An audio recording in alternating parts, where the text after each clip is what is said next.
Atos capítulo 17.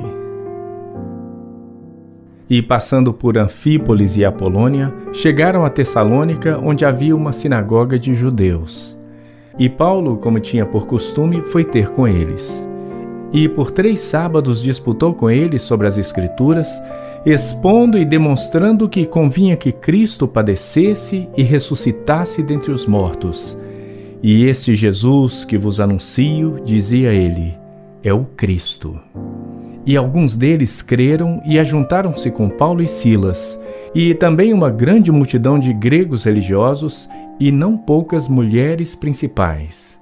Mas os judeus desobedientes, movidos de inveja, tomaram consigo alguns homens perversos dentre os vadios e, ajuntando o povo, alvoroçaram a cidade e, assaltando a casa de Jason, procuravam trazê-los para junto do povo. E, não os achando, trouxeram Jason e alguns irmãos à presença dos magistrados da cidade, clamando: estes que têm alvoroçado o mundo chegaram também aqui, os quais Jason recolheu. E todos estes procedem contra os decretos de César, dizendo que há outro rei, Jesus. E alvoroçaram a multidão e os principais da cidade, que ouviram estas coisas. Tendo, porém, recebido satisfação de Jason e dos demais, o soltaram. E logo os irmãos enviaram de noite Paulo e Silas a Bereia, e eles, chegando lá, foram à sinagoga dos judeus.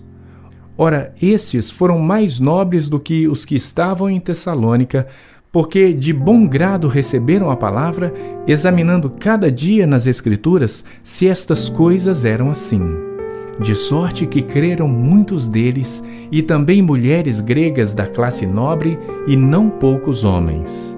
Mas logo que os judeus de Tessalônica souberam que a palavra de Deus também era anunciada por Paulo em Bereia, foram lá e excitaram as multidões. No mesmo instante, os irmãos mandaram a Paulo que fosse até ao mar, mas Silas e Timóteo ficaram ali.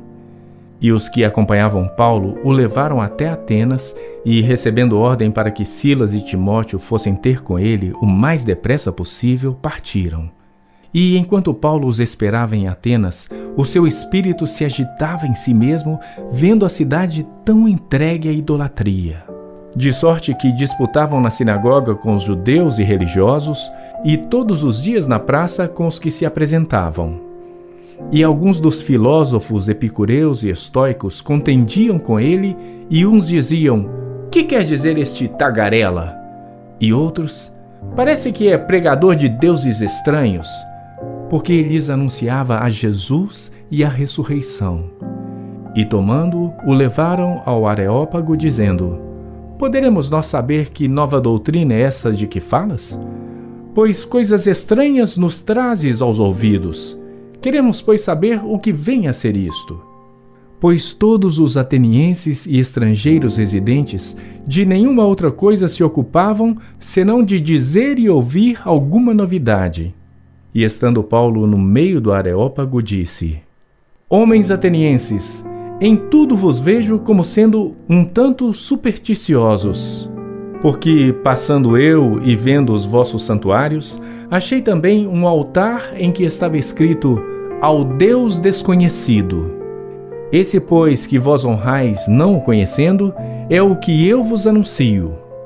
O Deus que fez o mundo e tudo que nele há, sendo o Senhor do céu e da terra, não habita em templos feitos por mãos de homens, nem tampouco é servido por mãos de homens, como que necessitando de alguma coisa, pois ele mesmo é quem dá a todos a vida e a respiração e todas as coisas. E de um só sangue fez toda a geração dos homens para habitar sobre toda a face da terra, determinando os tempos já dantes ordenados e os limites da sua habitação, para que buscassem ao Senhor, se porventura tateando o pudessem achar, ainda que não está longe de cada um de nós, porque nele vivemos e nos movemos e existimos. Como também alguns dos vossos poetas disseram, pois somos também sua geração.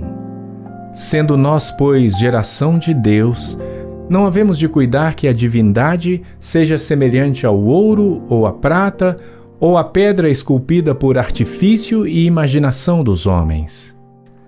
Mas Deus, não tendo em conta os tempos da ignorância, ordena agora a todos os homens e em todo lugar que se arrependam, porquanto tem determinado um dia em que com justiça há de julgar o mundo por meio do homem que destinou, e disso deu certeza a todos, ressuscitando dentre os mortos. E, como ouviram falar da ressurreição dos mortos, uns escarneciam e outros diziam: acerca disso te ouviremos outra vez. E assim Paulo saiu do meio deles.